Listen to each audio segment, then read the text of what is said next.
Welcome, another episode of Knives to be Sharpened or Used Knife Reviews. Those are not my knives, they were brought to me for sharpening. And when I have a chance, I kind of like make those videos of the condition of the knives and what happens with them down the road. So probably you'll get some information which will help you to get a decision: should I buy those knives or should I stay away? So, global set today: two serrated knives, one paring knife, small Santoku, GS5, G2 full size 8-inch chef knife. This one is GSF 15, and those ones two are GS14. So let's take a look, see how this family took care of them. I did not sharpen them yet, did not clean them yet. That's how they came to me. Let's start small to large. So never seen those small ones before. I don't know if it was sold as a set or bought individually. This one is not, I mean, all of those knives actually not that bad of a shape. They looks like they've been through dishwasher a few times. It looks like they've been through some sort of chef's choice pull through sharpener, and looks like they were stored in the some kind of drawer or somewhere. They all have scratches like around this area. I don't know what it is, probably the storage kind of thing, because mine, this one is mine, does not have any scratch around this area. I store it differently. So anyway, so you can see mine never been through dishwasher, always hand washed and honed. You will see some differences. So here the logos are washed out a little bit more. Mine is not washed out.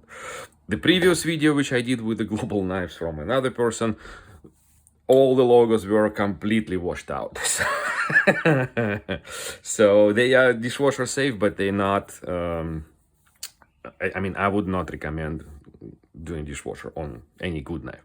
So sorry, back to the small one. Looks like this one been through the pulled through sharpener, and for the different ones. So the blade, the sharpened portion of the blade from a factory, it starts like around here, and then they sharpen it, and then more sharp portion starts around here, and then again, easy to resharpen those small knives. I would, for the small paring knives with a relatively straight blade, you don't have to work on the curvature. I recommend using just a regular sharpening stone. You don't need them like a super sharp. You just need them to work with them when you clean the wedges or something like that. So yeah, and you will not ruin the tip with any mechanical things on a sharpening stone. Just finish it off nicely, and the tip will be okay. So that's my recommendation. That's probably what I will do. I use the guided system to sharpen most of the knives, but especially on the small guided system, it is so quick and easy. I think I would need to repair the sharpened portion of a blade up around here. So that's most likely what I will do. Other than that, no major damages to the blade. Relatively dull, but nothing too bad about it. So let's move on to those GS14 two serrated knives. Again, not too bad of a shape. This one is a little bit better. This one is a little bit worse. Somehow bent thieves. I don't know what they did to those knives. Maybe dishwasher. If dishwasher bangs them too hard, those thieves will bend. Also, looks like someone was trying to sharpen those knives, and there's a lot of burr. You probably won't be able to see it through the camera, but there's a lot of burr inside those grooves that I've never seen before. So maybe you hear this. So if I move my finger like this, it scratches the burr. So for me, I told them sharpening serrated knife is not a pleasant work. I would have to go with a ceramic file for pretty much for every single groove here, remove that burr, make some kind of an edge in here, and then remove the burr from this side. I don't know what I can do about this bent thing. Probably it will just stay as is, or maybe I'll run it on the stone just to take it off. Also, not too bad of a shape. There's just like a minor rust spots on those. Yeah, it's tough to say the difference, but again, looks like one of those knives has been through the pull-through sharpener and has a little bit more like a flashy, like a line behind the serrations. This one is completely good, so very strange. They are exactly the same model. Like again, one probably been pulled through the sharpener, one never. So let's set them aside. Those two, that's what I want. That's the most important message. That's what I wanted to say. So again, the overall shape of those knives is not too bad.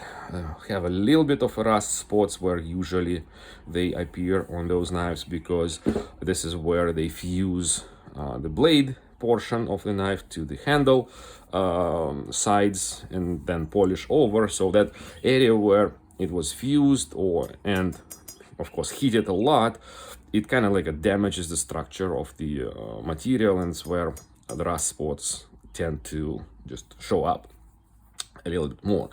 So what happens, and what is cool about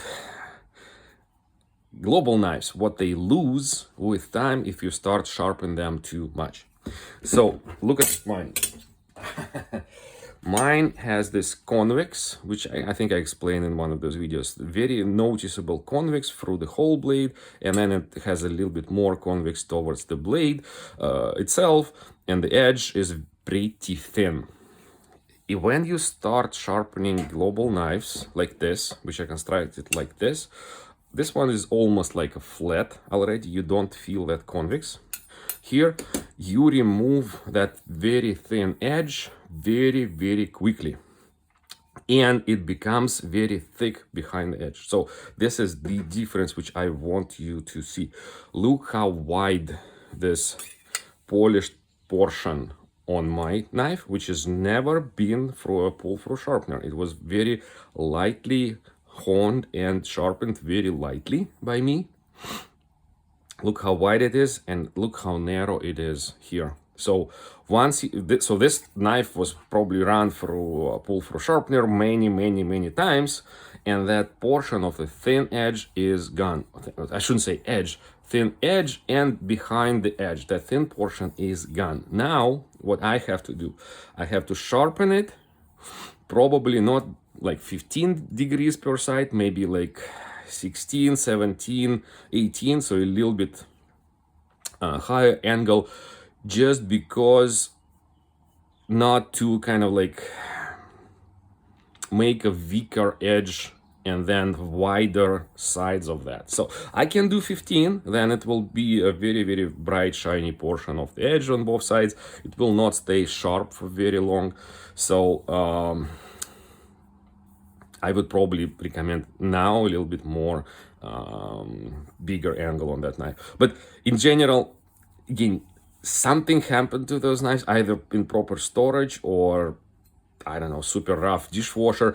Though this knife has a lot of burr, like even on the edge of the heel, which again, I typically remove that with a file, with a very light file, so kind of like smoothen that a little bit. So I'll do that for that customer as well.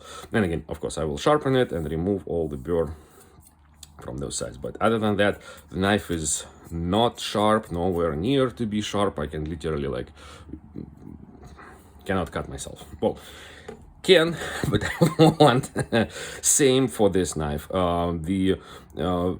I see a little bit of more damage to the edge of the knife, because it probably is a little bit thinner than this, and every time you run through these mechanical devices, they may chip the blade easily. Or again, same thing, rough storage, rough dishwasher, you will get dings here and there, like on this edge. But similar story from after many sharpness, the thin edge is gone. So again, I don't want to like measure it with a caliper, but I think you're getting what I'm talking about. So that thin, it doesn't make an impression of a very thin behind the edge anymore when I touch it. This one is kind of like okay-ish. This one is definitely like became very, very thick behind the edge, and it just doesn't become a good knife after that. It becomes like a regular knife. All of that global magic is gone. Okay, so this one is still, you cut with this and it goes for everything like crazy because it's very, very thin behind the edge. It's convex behind the edge, sides are convex. Those ones just became regular knives after probably like a few years of use. And again, they are now not better than something else. Okay, that's what's happening if you don't hone the edge the right way. Okay, so this is my another episode of Used Knife Reviews. If you have any questions or if you want to discuss my recommendations, sure, I'm very responsive on that on that question. Again, thank you for watching. I will be uploading videos as I can to on the different topics. Just need some time to work on those videos between my job and sharpening and still searching on the internet on good knives and interesting knife stories and traveling and so on. Bye.